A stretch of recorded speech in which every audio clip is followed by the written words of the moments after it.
സിനിമയിലേക്ക് പിന്നെ എങ്ങനെയാ ഒരു എൻട്രി വന്നത്? സിനിമയിലേക്ക് ശരിക്കും എൻ്റെ അച്ഛയുടെ ഫ്രണ്ടാണ് റെക്സ് ഐസക്സ് വയലിനിസ്റ്റ്. റെക്സ് അങ്കിളാണ് സിദ്ദിഖ് സാറിനോട് ഇങ്ങനെ എൻ്റെ കാര്യം സംസാരിച്ചത്.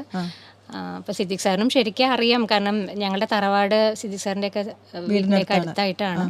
അപ്പോൾ എന്നോട് പറഞ്ഞു ഇങ്ങനെ മ്യൂസിക് ഡയറക്ടർ ഔസേപ്പച്ചൻ സാറാണ്, സാറിനെ പാട്ട് കേൾപ്പിക്കണം, സാറിന് ഓക്കെ ആണെങ്കിൽ നമുക്ക് നോക്കാം അങ്ങനെ. അപ്പോൾ ഔസേപ്പച്ചൻ സാറ് ഇവിടെ എറണാകുളത്ത് വന്നപ്പോൾ ഞങ്ങളോട് ചെന്ന് മീറ്റ് ചെയ്യാൻ പറഞ്ഞു. അപ്പം ചെന്നപ്പം സാർ 2-3 പാട്ടുകളൊക്കെ പാടിപ്പിച്ചു.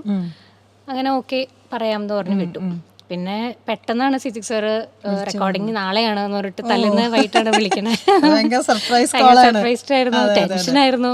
കാരണം ഇത്രയും വലിയൊരു ബാനറിലുള്ള ഒരു പ്രൊജക്റ്റ് ആണല്ലോ. അപ്പൊ അതിൽ തന്നെ നല്ലൊരു ഓപ്പണിങ് കിട്ടി. വലിയ ബ്ലെസ്സിങ് ആണ്. കാരണം അതിനകത്ത് ശരിക്കും എൻ്റെ ആദ്യം റെക്കോർഡ് ചെയ്യണ പാട്ട് അരികത്തായാരോ ആണ്.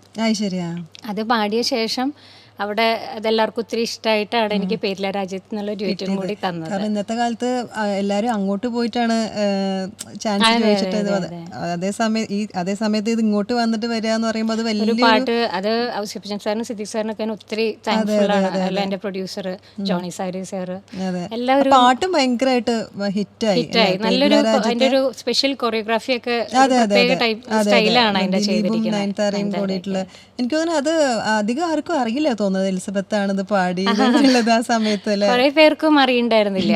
അത് എന്റെ കല്യാണം ആ സമയത്തായിരുന്നു. അപ്പൊ ഈ ചാനലിന്റെ പ്രൊമോഷനും കാര്യങ്ങളൊക്കെ ഉണ്ടല്ലോ. അപ്പൊ ആ സമയത്ത് അങ്ങനെ അധികം നമുക്ക് പോവാനും പറ്റിയില്ല. കല്യാണ തലേന്നൊക്കെയാണ് ഓരോ ചാനലിലും ഇതിന്റെ പ്രൊമോഷൻ പരിപാടിയൊക്കെ നടന്നിരുന്നത്. ഇടയ്ക്ക് 1-2 ഷോസിനൊക്കെ പോയെങ്കിലും നമുക്ക് അത്ര അങ്ങോട്ട് ഫോളോ അപ്പ് ചെയ്യാൻ പറ്റിയില്ല.